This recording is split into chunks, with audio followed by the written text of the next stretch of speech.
ओम श्री गुरुभ्यो नमः।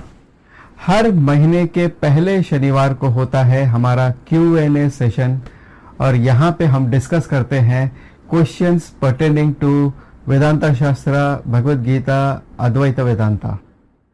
और इसके लिए आपके पास जो भी क्वेश्चंस हैं तो वो आप हमारे यानी वेदांता गुरुजी के वीडियो के नीचे जो कमेंट बॉक्स है उसके किसी भी कमेंट बॉक्स में किसी भी वीडियो के नीचे आप अपने क्वेश्चंस दे सकते हैं, या हमारा ट्विटर का लिंक नीचे दिया है या टेलीग्राम ग्रुप है उसमें आप ज्वाइन होकर के आप टेलीग्राम में आप अपना क्वेश्चन दे सकते हैं।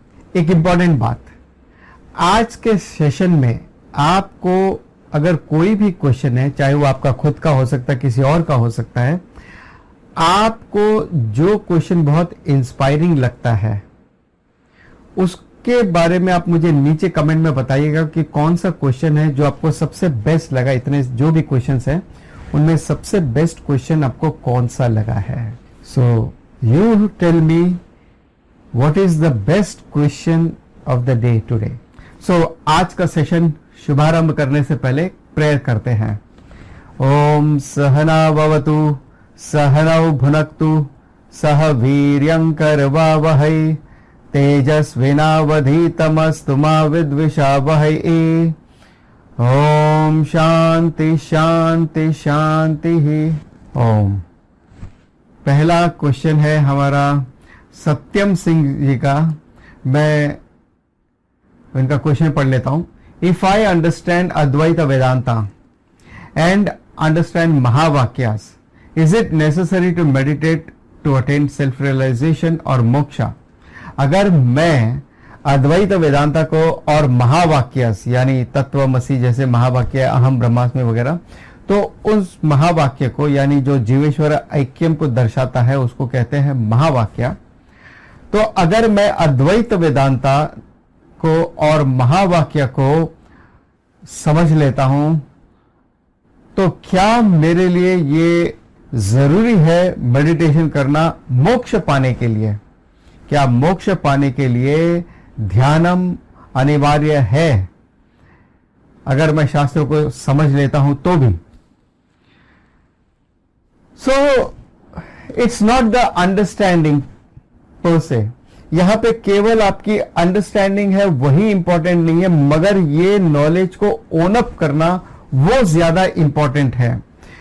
तो अगर आपने उसको अंडरस्टैंड किया लेकिन अगर आप उसको एसिमुलेट नहीं कर पाते हैं, then there is a problem. You are not a mukta purusha, तो आप एक मुक्त पुरुषा नहीं है। अब सवाल ये उठता है कि हम इसको ओन अप कैसे करें, इस नॉलेज को ओन अप कैसे करें, आत्मसात कैसे करें? तो देखिए 3 लेवल होते हैं। सबसे पहला लेवल है इग्नोरेंस का, अज्ञानम का, जहां पे आप कहते हो आई डोंट नो, मुझे नहीं पता। तो वो इग्नोरेंस जाता है श्रवणम से। जब आप श्रवणम यानी अपने गुरु के सानिध्य में रहकर शास्त्रों का श्रवणम करते हैं तब आपको ये नॉलेज मिलता है। तब आप कहते हो हाँ ठीक है, अब मैं जानता हूं लेकिन मुझे समझ नहीं आया। ये दूसरा स्टेज है, आई डोंट अंडरस्टैंड। तो यहां पर आप मननम करते हैं। मननम उसके गहराई में जाते, उसमें उसके मूल जो मूलम है उससे या उसके जो शब्दार्थ है उससे ज्यादा आप उसके भावार्थ को समझने का प्रयास करते हैं।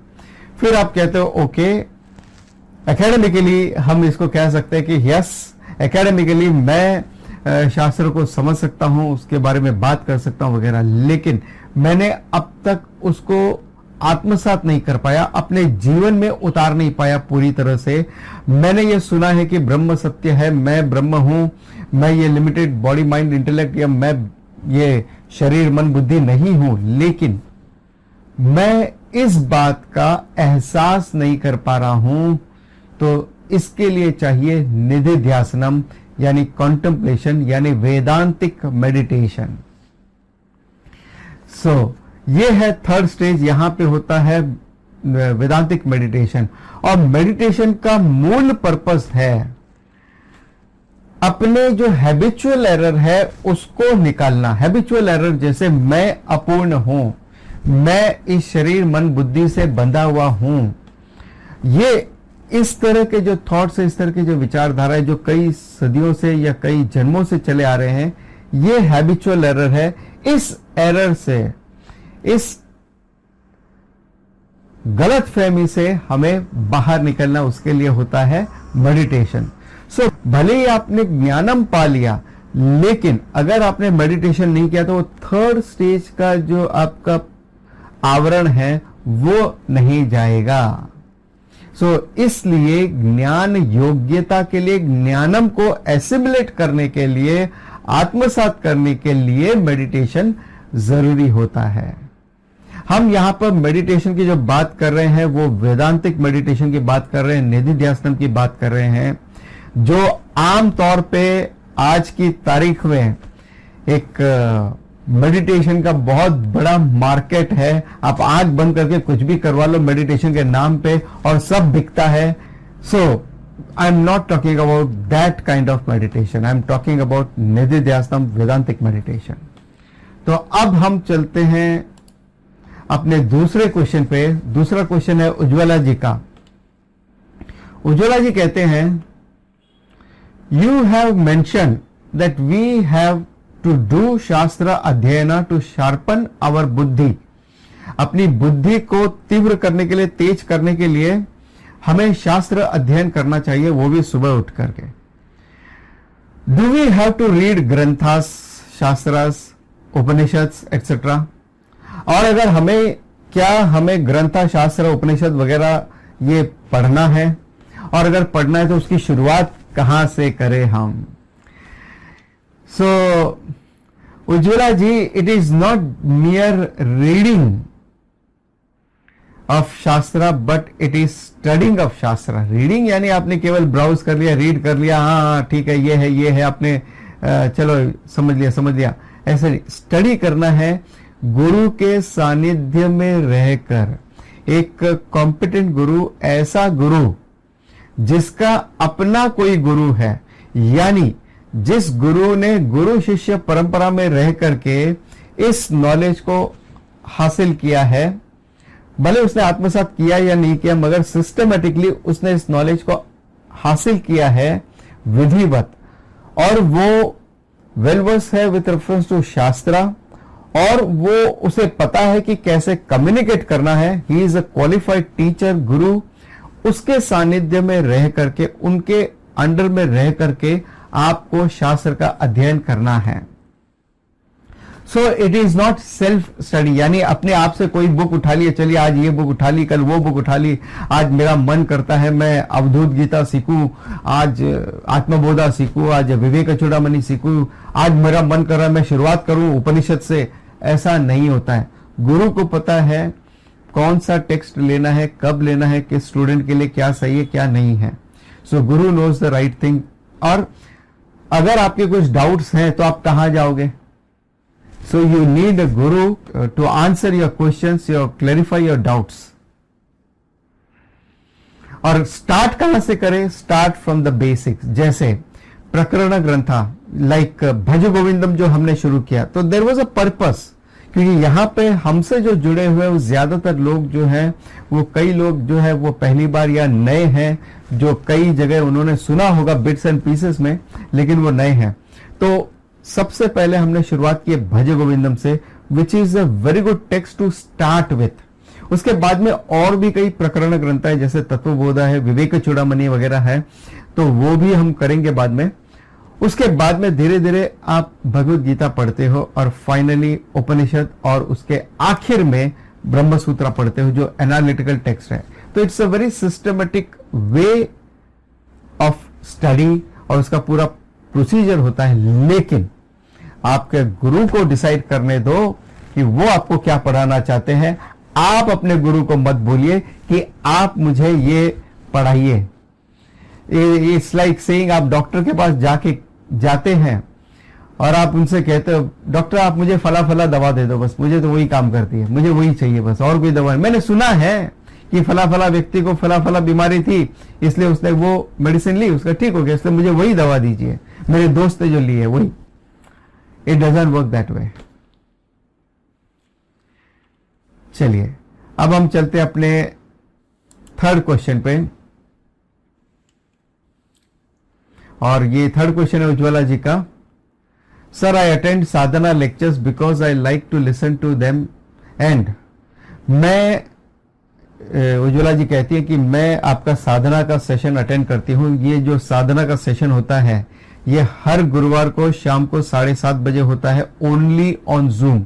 और ये बहुत अच्छा सेशन है, अगर आप नहीं अटेंड कर रहे हो तो आप बहुत कुछ मिस कर रहे हो।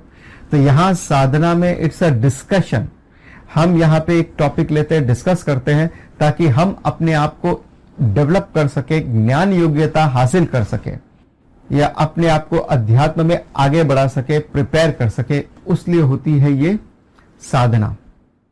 तो इसमें हम सारी साधनाओं के बारे में डिस्कस करेंगे, शुरुआत के पहले स्टेप से लेकर आखिरी स्टेप यानी निधिध्यासनम तक हम सब कुछ डिस्कस करते हैं। तो अगर आपने अभी तक हमारा साधना का ग्रुप ज्वाइन नहीं किया है या साधना का सेशन अटेंड नहीं किया है तो नीचे टेलीग्राम का लिंक है, आप प्लीज टेलीग्राम ग्रुप को ज्वाइन कर लें, टेलीग्राम को इंस्टॉल कर लें, उस ग्रुप को ज्वाइन कर लें ताकि आपको उसके अपडेट्स मिलते रहेंगे। और अदरवाइज ऑल्सो आप हमारे टेलीग्राम ग्रुप को ज्वाइन कर ले ताकि हमारे सारे अपडेट्स जो online offline in the sense जो यूट्यूब पे है या नॉन यूट्यूब वाले हैं या जूम पे या दूसरे जो सेशंस हैं वो जो आप अटेंड कर सकते हैं, इंपॉर्टेंट है आपके लिए, वो भी आप कर सकते हैं, जिसमें सुजाता जी के कठोपनिषद है और दूसरी क्लासेस है हमारी, वो भी आप अटेंड कर सकते हैं। सो उज्ज्वला जी का question again, coming back to the point. Sir, I attend sadhana lectures because I like to listen to them and मैं जितना हो सके क्लास में बताई गई अच्छी बातें, भाई क्लास में हम अच्छी बातें ही करते हैं सो बताई गई अच्छी बातें मेरे डे टू डे लाइफ में इंप्लीमेंट कर सकूं, क्या ये मेरे साधना का स्पेसिफिक गोल हो सकता है? यस, बिल्कुल सही है कि हम जो कुछ बातें यहां पे डिस्कस करते हैं उन सब बातों को आप अपने जीवन में अमल करने की कोशिश करो।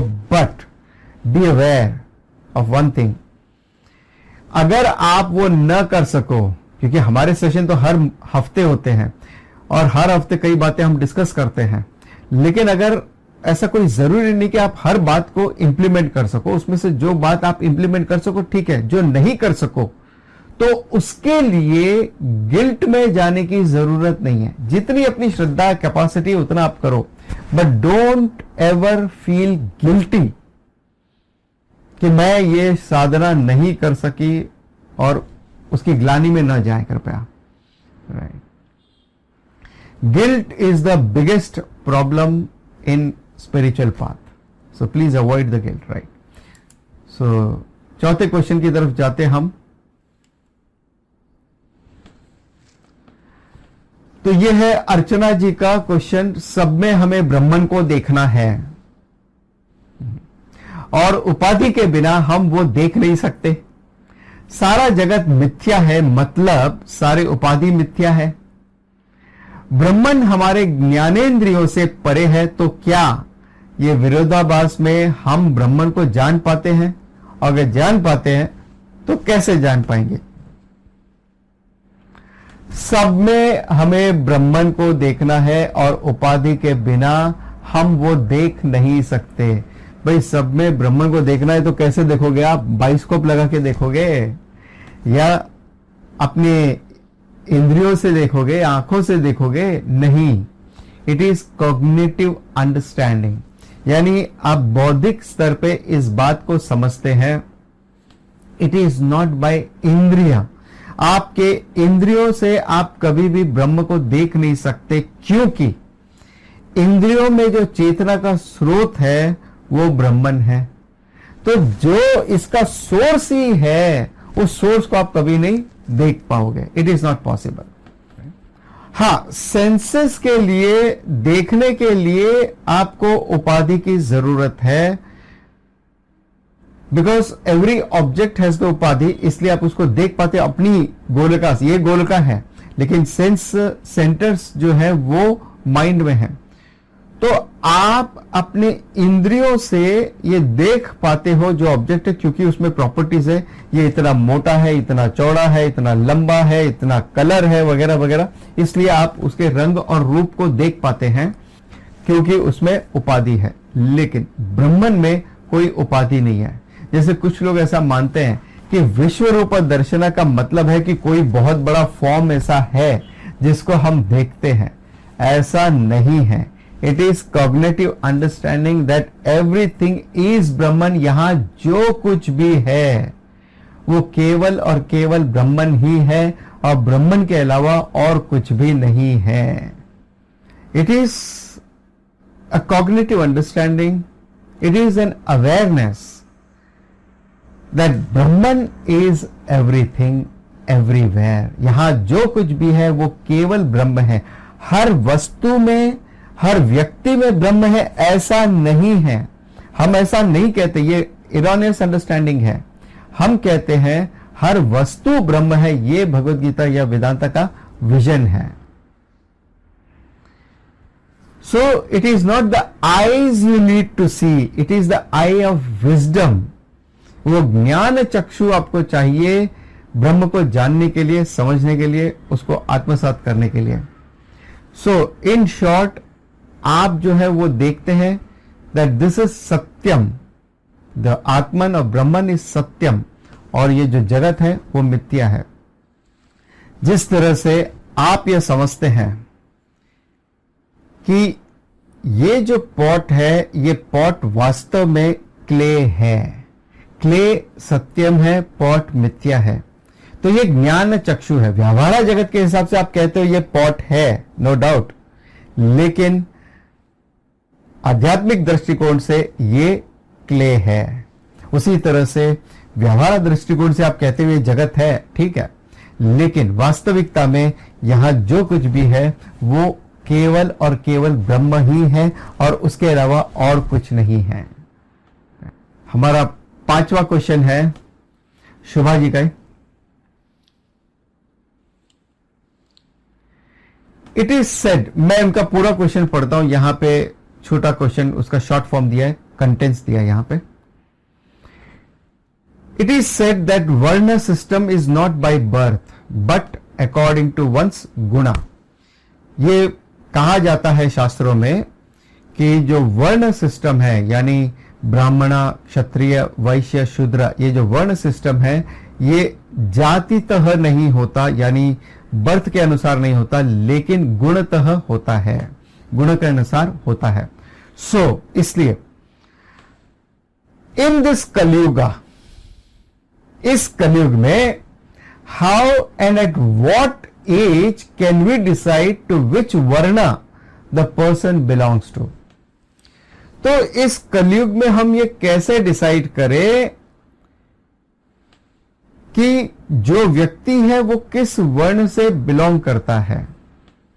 Y in Kalyuga, in any yuga for that matter, कोई भी युगा हो, लेकिन हर एक व्यक्ति जो है वो अपने गुणों के आधार पर ही डिसाइड होता है। सो क्या कलयुग में गुणास नहीं होते हैं क्या? ऐसा है क्या? नहीं, ऐसा कुछ नहीं है। हर एक में गुणास है, हर एक में गुणास मैनिफेस्ट भी होते हैं। हाँ, गुणा के प्रोपोर्शन वेरी करते हैं, जैसे हर एक में सत्व, रजस, तमस गुण होते हैं। अब मैं खाली ब्रीफली यहां पे बता देता हूं। सत्व गुण प्रधान, तीनों गुण होते हैं सब में। सत्व गुण प्रधान जो है वो ब्राह्मण क्षेत्रीय में आता है, ब्राह्मण में आता है। रजोगुण प्रधान और सत्वगुण सेकंड है, वो क्षत्रिय में आता है। और रजोगुण प्रधान और तमोगुण सेकेंडरी है, वो वैश्य में आता है। और तमोगुण प्रधान जो है वो शूद्र कैटेगरी में आते हैं। तो ये गुणतः है, जातितः नहीं है, जैसा मिसअंडरस्टैंडिंग आज के युग में हो रहा है। सो ये कब हमें पता चलता है? At early age. आजकल के बच्चे तो इतने स्मार्ट है, स्मार्टफोन से भी ज्यादा स्मार्ट है। So they know by the age of 2 कि स्मार्टफोन को कैसे ऑपरेट करना है। आपने 2 साल यूज करने के बाद भी आपको ठीक से नहीं पता होगा, लेकिन उनको पता है। तो बच्चे बड़े स्मार्ट हैं। सो ऑफ कोर्स कलयुग है तो सब कुछ बड़ा फास्ट ही होता है, यहां पे मशीन एज है। जैसे बच्चों में तो आप बचपन से देख सकते हैं उनके कि उनका किस तरह का एटीट्यूड है, गिविंग एटीट्यूड है या टेकिंग एटीट्यूड है, तो पता चल जाएगा आपका कि राजसिक है, सात्विक है, तामसिक है। वो कंप्लेनिंग टाइप के हैं, डिमांडिंग टाइप के हैं या फिर सैक्रिफिशियल टाइप के हैं। वो किस तरह के टॉयज के साथ खेलना पसंद करते हैं, डॉल्स के साथ, किचन इक्विपमेंट के साथ, या एरोप्लेन के साथ, कार के साथ, या मोनोपोली मनी गेम के साथ में। किस तरह के टॉयज को वो पसंद करते हैं, किस तरह की बातों को वो पसंद करते हैं, किस तरह का स्वाद है, किस तरह की म्यूजिक है जो पसंद करते हैं, तो इन सारी बातों से आप उसको समझ सकते हैं कि उस बच्चे में क्या गुण है, कैसे गुण है। अगर आपको डिटेल में समझना है इस बात को, तो हमारा जो भगवत गीता का सेशन है, एसेंस ऑफ भगवत गीता का आखिरी सेशन होगा, आखिरी नहीं सॉरी 18th बी का जो सेशन है, जहां पे 18 चैप्टर का जो सेकंड पार्ट हमने डिस्कस किया था, उसमें इसको डिटेल में एक्सप्लेन किया है कि अपनी पर्सनालिटी को कैसे हम एनालाइज करें, कि हमारे अंदर सत्व रजस तमस गुण कैसे हैं और हम ब्राह्मण क्षत्रिय वैश्य किस कैटेगरी में कैसे फिट बैठते हैं वगैरह। तो उसके डिटेल को आपको समझना है अच्छी तरह से। It is going to be very very helpful. शायद ऊपर आपको लिंक मिल जाए तो आप वो लिंक चेक कर लीजिए, नहीं तो डिस्क्रिप्शन या आप essence of Bhagavad Gita check कर सकते हैं प्लेलिस्ट में, उसका 18B सेशन आप देख सकते हैं। अब उस बच्चों में अगर गुणों को डेवलप करना है तो आप कैसे डेवलप करोगे? हम क्या शो करते हैं उस बच्चों को, किस तरह का जगत हम उसको दिखाते हैं। अगर हम घर पे हमेशा झगड़ते रहते हैं, पेरेंट्स जो है दोनों आपस में झगड़ते हैं, या पेरेंट्स जो है लेने का भाव रखते हैं, पेरेंट्स दिन भर सोते रहते हैं या दिन भर मोबाइल के साथ या इंटरनेट के साथ में, तो बच्चा क्या पिकअप करेगा? I need not tell you that, वो आप अच्छे से समझ सकते हैं। हम कैसा रोल मॉडल बनते हैं बच्चों के लिए, वैसा बच्चे पिकअप करते हैं। तो भले उनके जो भी गुण है उसमें सत्व गुण कैसे डालें, तो वो डिपेंड करता है कि आप किस तरह की लाइफस्टाइल जीते हैं। That brings the change in child's lifestyle also.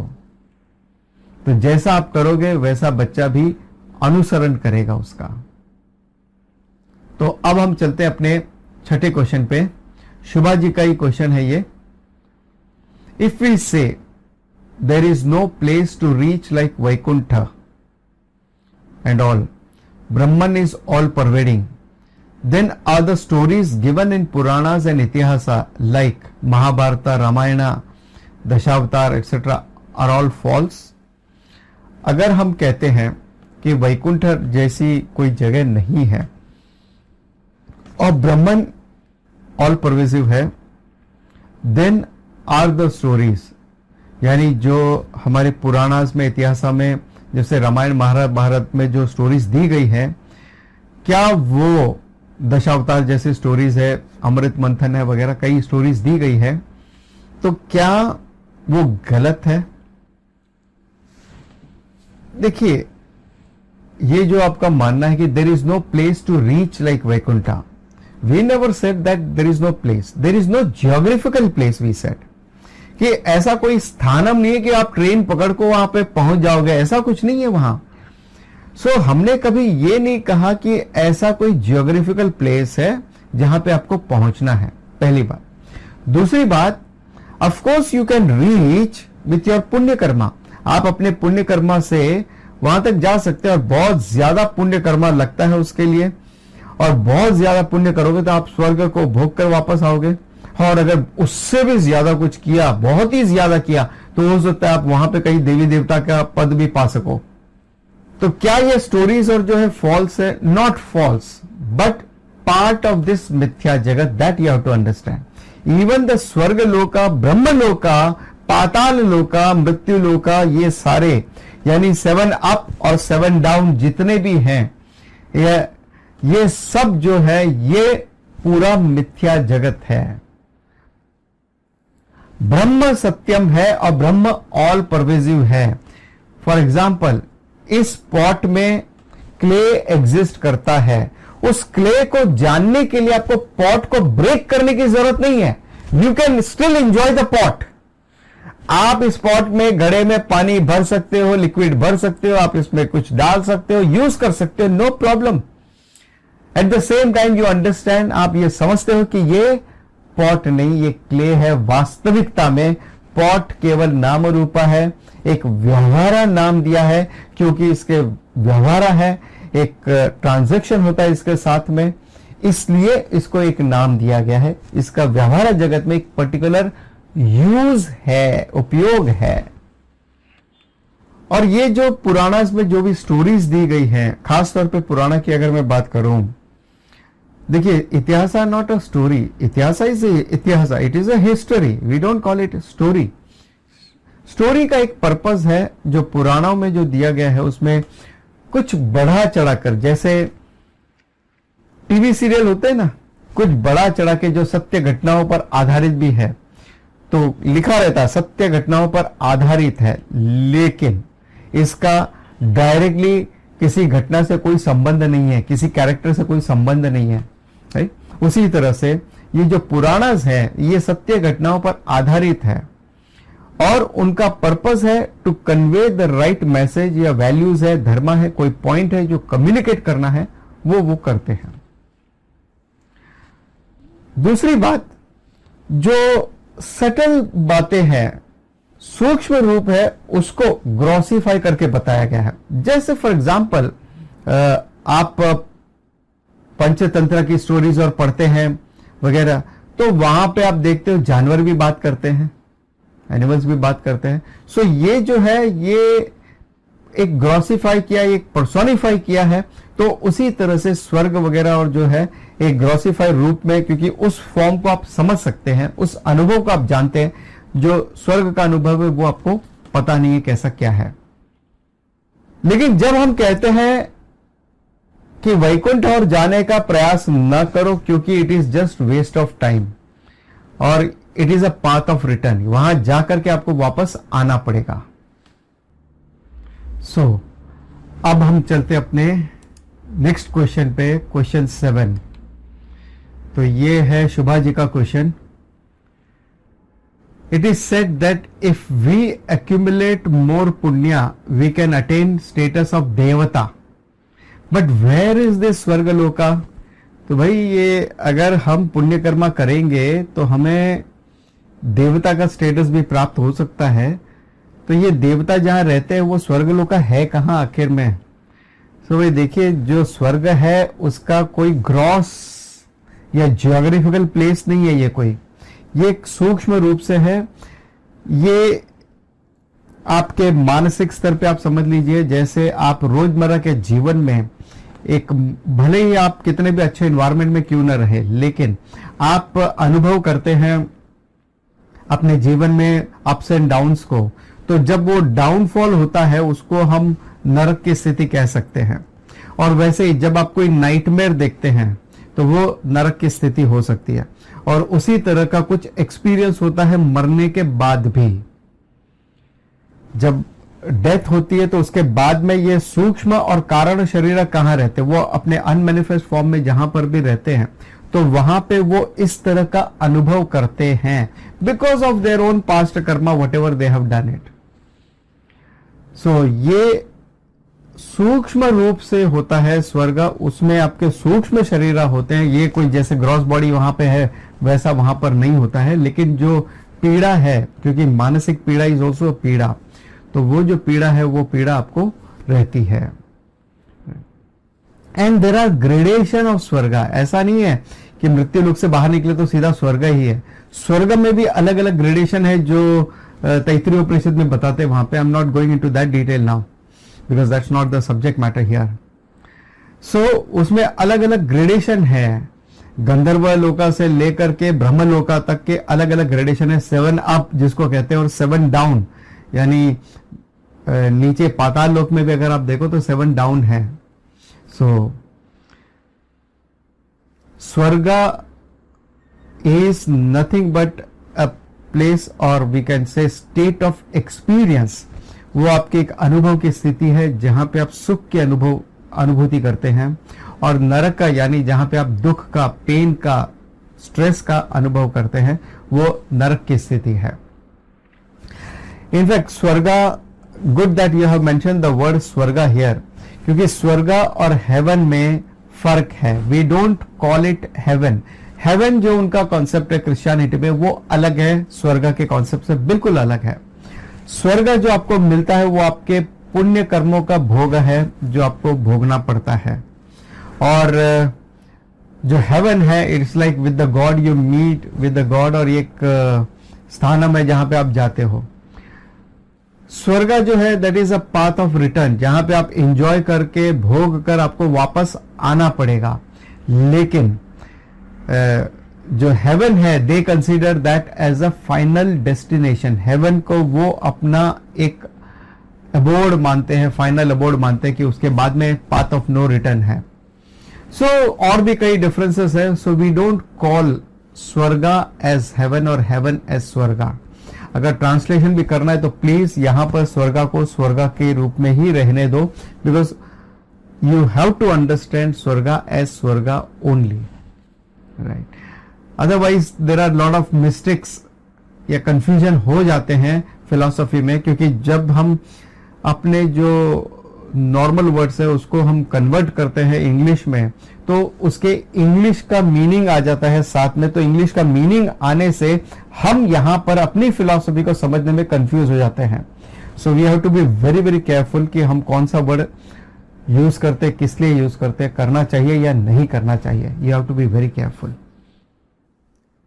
सो अब हम मूव करते अपने नेक्स्ट क्वेश्चन पे, और ये अगला क्वेश्चन है कि हम वी से the body mind sense complex जो है, हमारा जो शरीर मन बुद्धि है, ये दे आर ऑल मिथ्या, ये मिथ्या है। Then how are we suppose to understand Brahman with this mithya. अगर ये सब उपकरण मिथ्या है तो हम ब्रह्मन को कैसे जाने इस मिथ्या रूपी उपकरण के माध्यम से। Will not the knowledge attained by this mithya mind also be considered mithya? क्या ये जो मिथ्या उपकरण से हम नॉलेज हासिल करते हैं तो क्या वो भी मिथ्या नहीं होगा? जो नॉलेज हमने हासिल किया वो भी तो मिथ्या ही है, क्योंकि मिथ्या उपकरण से हासिल किया है हमने। You are perfectly right, yes you are right. We can not understand Brahman with this mithya upakaranam. हम इस मिथ्या रूपी शरीर मन बुद्धि के माध्यम से सत्यम को नहीं जान सकते। तो इनका सेकेंड पार्ट है क्वेश्चन का, isn't this knowledge gained by this mithya mind is also mithya? Yes. Finally you have to drop the shastra also. शास्त्र कहते हैं कि आपको आखिर में शास्त्र को भी छोड़ना पड़ेगा at the final stage. Do you remember that we give the example of pole vaulting? जो साधना में भी हमने दिया था कि sadhana is like a pole vaulting.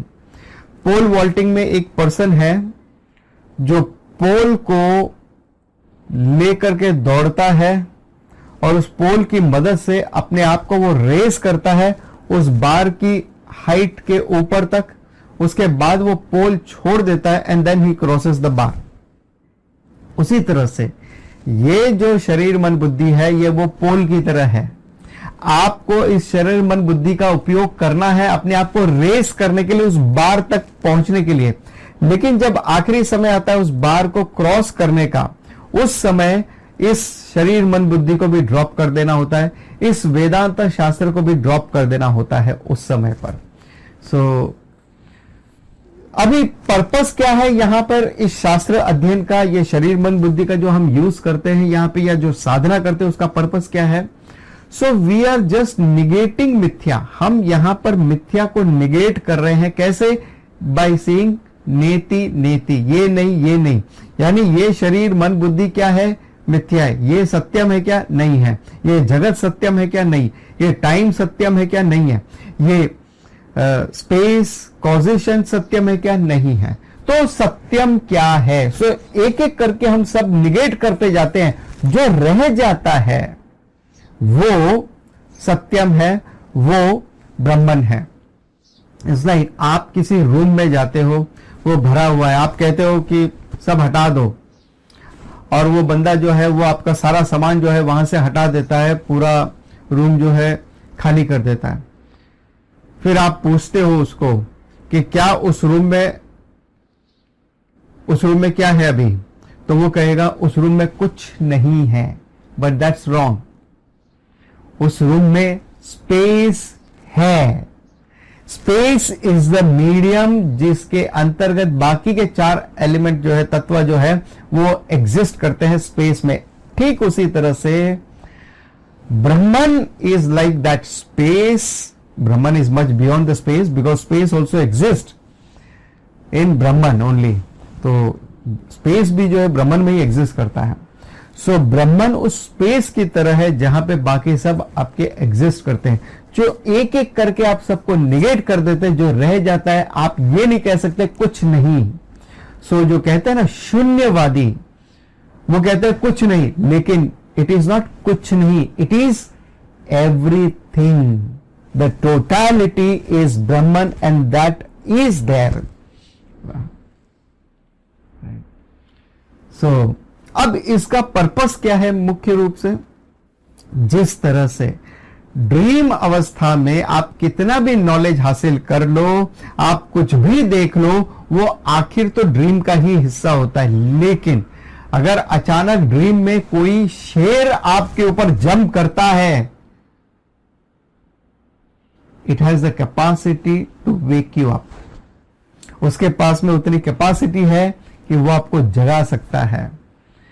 और उसी तरह से ये नॉलेज जो है, ये केवल अज्ञान रूपी जो शेड है, जिसने सूर्य की रोशनी को आने से रोक रखा है, एग्जाम्पल ले रहा हूं मैं यहां, उस शेड को रिमूव करने का काम करता है। उसी तरह से ये जो शास्त्र अध्ययन है, ये आपके इग्नोरेंस को हटाने का काम करते हैं। सूर्य रोशनी तो ऑल परवेजिव है, वो ऑलरेडी एग्जिस्टिंग है।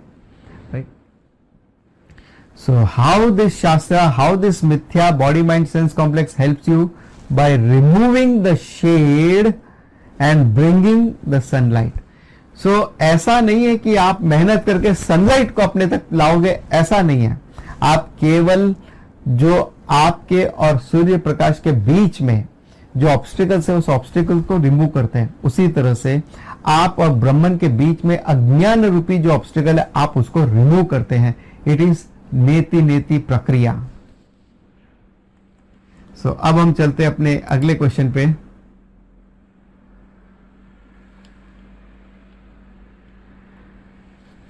We do all the vyavahara in this jagat with this mithya body mind sense complex. We understand we are the witness of all actions.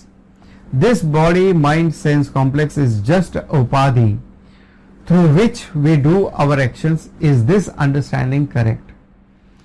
I'll translate that. हम इस जगत में कई transaction करते हैं, व्यवहार करते हैं इस मिथ्या रूपी शरीर मन बुद्धि के माध्यम से। हम ये मानते हैं, हम ये जानते हैं, चलो हमने मान लिया कि हम एक साक्षी है, विटनेस है, और इन सब कर्मों के पीछे हम केवल विटनेस मात्र है, साक्षी मात्र है। और ये शरीर मन बुद्धि जो है वो केवल उपाधि मात्र है, जिसके माध्यम से हम कर्म करते हैं। तो क्या ये अंडरस्टैंडिंग सही है? क्या ये मेरी समझ सही है? Yes, but not complete. Body mind sense complex जो है, शरीर मन बुद्धि जो है, इस मिथ्या है। वो एक्शन भी मिथ्या है, वो एक्टर भी मिथ्या है, और उस एक्शन और एक्टर के करने से, उस एक्टर का एक्शन करने से जो आपको फल मिलता है वो भी मिथ्या है, और ये पूरा जगत जो है वो भी मिथ्या है। आई एम साक्षी, वो अकेला एक सत्य है यहां पर। राइट। सो ये पूरी समझ आपको समझनी होगी यहां पर। अब हम चलते अपने अगले क्वेश्चन की तरफ। तो हमारा 10वां क्वेश्चन है गौरव जी का। सो गौरव जी कहते हैं, मेरा प्रश्न महाभारत के संदर्भ में है। महाभारत में कर्ण ने पांडवों के साथ न देकर कौरवों का साथ दिया। कर्ण एक महान दानवीर और एक शक्तिशाली योद्धा था। वे सब जानकर भी कि धर्म और सत्य पांडवों के साथ है, फिर भी उसने अधर्मी दुर्योधन का साथ चुना, क्योंकि शायद वो दुर्योधन का ऋणी था। गुरुजी, यहां पर मेरा प्रश्न ये है कि अधर्मी मित्र का ऋण चुकाना अधिक महत्वपूर्ण है या फिर ऐसी मित्रता त्याग कर धर्म और सत्य का साथ देना? ऐसी स्थिति में उचित धर्म क्या है, कृपया बताएं। बिल्कुल, बहुत अच्छा क्वेश्चन है ये। धर्म संकट जो हम अपने रोजमर्रा के जीवन में अनुभव करते हैं कि करना मजबूरी होता है, लेकिन हमें पता है कि वो गलत है, मगर फिर भी हम कर देते हैं या करना पड़ जाता है हमें। एक चीज आप ध्यान में रखिए, ये जो व्यवहार जगत है ये कभी भी परफेक्ट नहीं हो सकता। यहां पे कभी भी कुछ भी ब्लैक एंड व्हाइट नहीं हो सकता। और कई बार सिचुएशन ऐसी होती है कि आपको दो सिचुएशन ऐसी दी जाती है जो एकदम वर्स्ट सिचुएशन होती है और एक थोड़ी खराब सिचुएशन होती है। तो एक थोड़ी खराब और ज्यादा खराब, दोनों खराब सिचुएशन है, मगर दो में से किसी एक का चयन करना होता है आपको। क्या करें, दिस इज अ व्यवहार जगत। तो यहां पे नथिंग इज परफेक्ट। तो अगर आप सोचो कि एकदम परफेक्ट वैसा धार्मिक जीवन हम जी पाएंगे, हम कर पाएंगे, तो आप देखो रामायण में भगवान श्री राम को भी लोग ताना मारते हैं या उनकी बुराई करते हैं, निंदा करते हैं। जैसे वो धोबी है, वो कहता है कि भगवान राम अपनी सीता को घर ला सकता है, मैं नहीं ला सकता अपनी पत्नी को, क्योंकि वो भाग गई है, ऐसा जो भी है। हालांकि पुरुषोत्तम राम जो थे, उन्होंने अपनी प्रजा के अंदर अपने रोल मॉडल को, कि राजा जो एक रोल मॉडल होना चाहिए, उस हिसाब से उन्होंने अपनी पत्नी को त्याग कर दिया था। बट वो भी एक किस्सा है, इट्स अ वैल्यू बेस्ड किस्सा। लेकिन हर व्यक्ति इस बात को समझ नहीं पाता है कि वो उन्होंने क्यों किया। यही सवाल उठता है द्रोणाचार्य के लिए भी और भीष्म के लिए भी, क्योंकि उनको भी तो पता है, भीष्म खुद को भी पता है कि ये अधर्म का साथ उनको देना पड़ रहा है, लेकिन वो बंधे हुए हैं। तो अब हम यहां पे इनका क्वेश्चन है कि मित्र के साथ में धर्म क्या है? क्या मित्र जो आपका सहयोगी रहा है, हमेशा से आपका सपोर्टर रहा है, क्या वो अगर अधर्म करे तो उसका साथ देना चाहिए, मित्र का साथ देना चाहिए, या हमें धर्म का साथ देना चाहिए? ये उनका मूल क्वेश्चन है।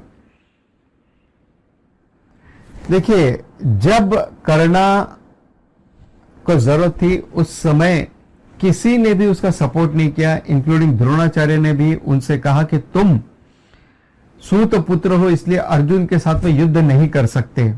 तो उसको हमेशा वंचित रखा गया और उस समय केवल दुर्योधन ने उसको सपोर्ट किया था और किसी ने उनको सपोर्ट नहीं किया था। सो ही सपोर्टेड दुर्योधन। पहली बात। दूसरी बात, एक मित्र का धर्म क्या है? ऑब्वियसली एक थंब रूल यह है कि हमेशा आपको धर्म का साथ देना है, मित्र का, रिश्तेदार का नहीं देना है। हमेशा आपको धर्म के साथ ही देना है।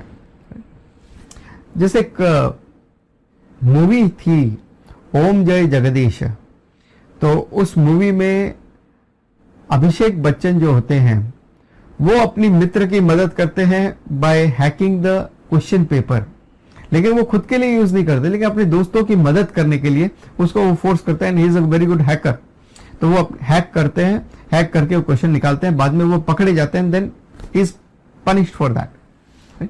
सो तो उनके भाई जो अनिल कपूर थे, उन्होंने भी इस बात को स्वीकार नहीं किया, यानी उस अभिषेक बच्चन को की गलती को एक्सेप्ट नहीं किया। उन्होंने कहा कि तुमने गलती की है, तुम्हें भुगतना पड़ेगा, तुम भले ही मेरे भाई हो लेकिन तुम्हें यह भुगतना पड़ेगा। लेकिन अभिषेक बच्चन ने अपने मित्र की मदद की थी, ये उन्होंने अधर्म का साथ दिया था, एंड ही हैज टू पे द प्राइस फॉर दैट। उसी तरह से अगर कर्ण ने दुर्योधन का साथ दिया है तो उसको उसका भुगतान करना पड़ा है, लेकिन क्या कर्ण ने अधर्म किया है या धर्म किया है? तो यहां पे अगर हम देखें, कर्ण ने, जब दुर्योधन ने उसकी मदद की तो कर्ण ने एक प्रॉमिस किया था, दुर्योधन को वचन दिया था कि मरते दम तक मैं तुम्हारा साथ नहीं छोड़ूंगा। तो वो वचन जो है वो भी तो धर्म है। अधर्म और अधर्म का युद्ध तो है, नो डाउट, लेकिन जो वचन है उससे भी बड़ा धर्म है। आज के युग में भले ही हम कैजुअली कहते थे हाँ ठीक है हम मिल लेंगे, आ जाएंगे, हो जाएगा, काम कर देंगे, but we don't mean it actually, but that is adharma. हम जो वचन देते हैं we don't mean it but we say it, but that is adharma. और कई लोगों को तो अगर आप सच बोल दो कि भाई आप शादी में बुलाना चाहते हो मगर मैं नहीं आ सकता, मेरी ये प्रॉब्लम है, तो उनको बुरा लग जाता है और वो ये भी कह देते हैं कि कम से कम झूठ ही कह देते कि मैं कोशिश करूंगा, देखूंगा, हो सका तो आएंगे, आएंगे, जरूर आएंगे। जब हम श्योर हैं कि हम नहीं आ सकते then why should we lie? But ठीक है, ऐसे लोग अगर बुरा मानते भी है, it's their problem, we can't help it, right. So जो कर्ण था वो वचनबद्ध था, जैसे द्रोणाचार्य या भीष्म जो थे वो वचनबद्ध थे, उसी तरह से कर्ण भी वचनबद्ध था और वचन की रक्षा करना सबसे बड़ा धर्म है। सो कर्ण वॉज नॉट अधर्मी, in fact Karna was suppose to be the best character in the whole Mahabharata. Karna का जो कैरेक्टर है उसको भगवान श्री कृष्ण भी प्रेज करते थे और इसके ऊपर काफी लेख भी है, किताब भी है कि कर्ण के जो कैरेक्टर है उसको कितना हाईलाइट किया गया है महाभारत में और कितना धार्मिक है वो। Unfortunately he happens to be in the wrong side. So आप कितने भी अच्छे क्यों न हो, लेकिन यू नीड ग्रेस ऑफ ईश्वरा। देखिए, सूर्य पुत्र होने के बावजूद उसके पास ईश्वर का वो ग्रेस नहीं था, या कुंती के तरफ से वो ग्रेस नहीं था, माता पिता का वो ग्रेस नहीं था, इसलिए उसे वैसा जीवन जीना पड़ा। So it is all important to earn the grace. माता पिता की कृपा, ईश्वर कृपा, गुरु कृपा, ये सब बहुत जरूरी है, आत्म कृपा भी उतना ही जरूरी है, and we have to earn that grace. उसके अलावा कर्ण के कुछ चाइल्डहुड इश्यूज भी थे और जिसकी वजह से चाइल्डहुड इश्यूज थे, उसके जो बात हमने अपने भगवत गीता के जो एसेंस ऑफ भगवत गीता है उसके पहले सेशन में बताया कि कर्ण का, दुर्योधन का और धृतराष्ट्र के क्या क्या कोर इश्यूज थे, वो हमने साइकोलॉजिकल इश्यूज क्या थे वो हमने वहां पे बताए हैं। And of course as a friend सबसे इंपॉर्टेंट बात यह है कि कर्ण ने कोशिश करनी चाहिए थी, बीइंग अ फ्रेंड, कर्ण ने यह कोशिश करनी चाहिए थी कि वो दुर्योधन को सही मार्ग दिखा सके, उसे सही दिशा दिखा सके। लेकिन चूंकि कर्ण की अपनी चाइल्डहुड इश्यूज थी, उसके अपने पेन थे, उसका अपने आप को प्रूव करना था कि वो अर्जुन से बेटर है